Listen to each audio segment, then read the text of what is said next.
Hello guys, it's Mr. Majestic here to kind of talk about the good old memory cells or RS NOR latches or those kind of things, as you can kind of see behind us there. So over here, let's get started. This is one of the most common memory cells. We can activate this one by pressing on that torch. And then if you press this button again, nothing will happen. So that's like a memory cell. You have to reset it. So this can be used as like a 2-button T flip-flop if you'd like. So you can walk through a door, then close it with a button or pressure plate or really whatever you're wanting. We can then move across here. This is another variation of it.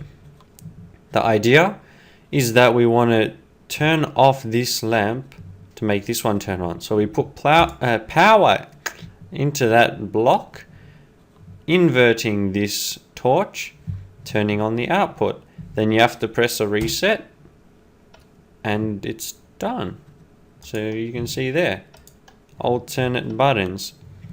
Over here there's another kind of inspired version that I like to use for more of my contraptions. If I need this kind of setup, like for railway thingos with mine carts, if I want to use it, I can pretty much tile this, or at least very closely. And yeah, you just have one input here, and that will turn on that line. Then you can press it again and it'll go off. You can also have the input being a block kind of up like this and having repeater to make it higher, but you got to make sure these dusts are there. Over here I have another little demonstration that the buttons do not have to be on these two blocks. You can have a line powering from there. Then to reset it, you can power this redstone dust above here, because it will get down there and invert that torch.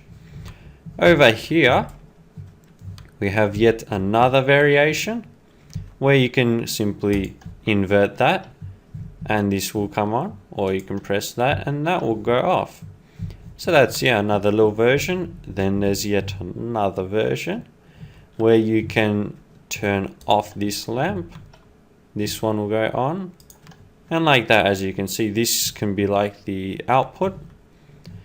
And another version which is kind of similar to that in a way, like the button placement being diagonal. All you have to do is press this button. Oop, there we go. That will turn off, or you can turn it on. And over here is the main one, the one that was used in CNB's RS NOR latch array in the 9-digit lock. So a bit of a breakdown with that. This is how it works. You had the first input line from the code. So when you select a digit, it will power this. So this torch will go off and this part of the circuit would go on.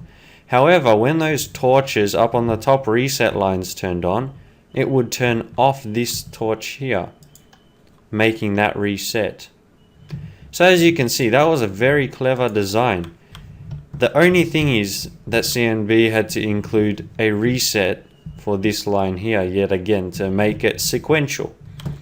So what he did was he had a little redstone kind of current going down to invert the torch that was on this line, because if you remember correctly, it looked a bit like this, and then you had a torch here.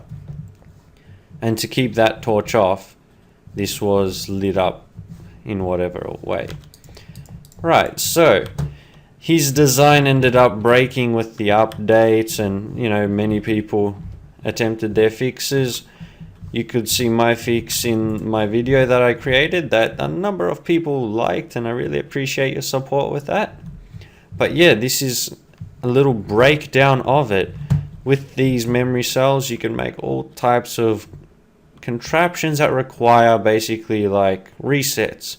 So once something happens in a particular order, you can use these to shut off a circuit or things like that. Especially good for sequential things like locks. So guys, I hope this kind of opened your eyes a little bit more into the world of memory cells. It's really cool to kind of explore these various designs. If you are trying to build something like a lock, these will definitely come in handy. However, I think it is pretty established that this design is the most practical.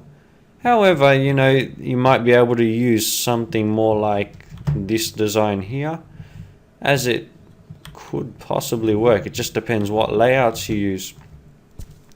So yeah, hope this helped you guys out a little bit, helped you understand the whole concept of them, and we'll probably try and make some inventions using these a little bit later on, and we'll show you them in action. So yeah, thanks again for watching. Take it easy, guys, and until next time.